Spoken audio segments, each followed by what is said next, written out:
Okey, hari ni aku nak ajar macam mana nak buat aktiviti book dekat anak-anak macam ni. Macam ni senang je. Okey, senang sangat-sangat. Yang ni aku buat dalam 10 number macam tu. Macam biasa aku pilih dokumen A4. Lepas tu kita nak letak ayat 1.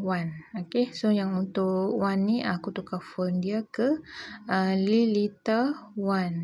Yang baru dia nampak macam tu, elok sikit. Lepas tu yang ni nak letak yang numbers punya, number 1. Lepas tu kita besarkan dia.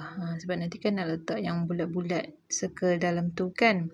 So yang ni aku tukar efek dia ke hollow. Barulah macam kita boleh buat yang anak-anak mewarna lah. Lepas tu nak letak yang bulat-bulat tu nanti. So nombor ayat 1 ni pun kalau nak buat untuk mewarna juga sama, boleh tukar efek dia ke hollow. Okay, next kita nak letak yang instruction.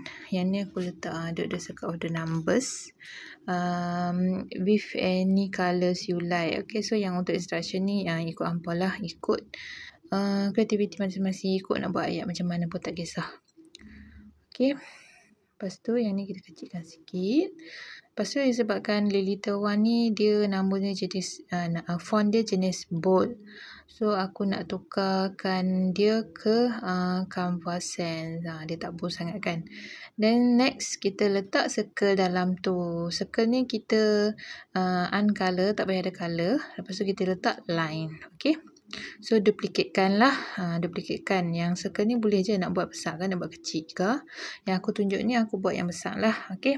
Lepas tu hampa adjust lah mana yang patut nak dekatkan dia punya circle with each other ke ataupun tak. Okay.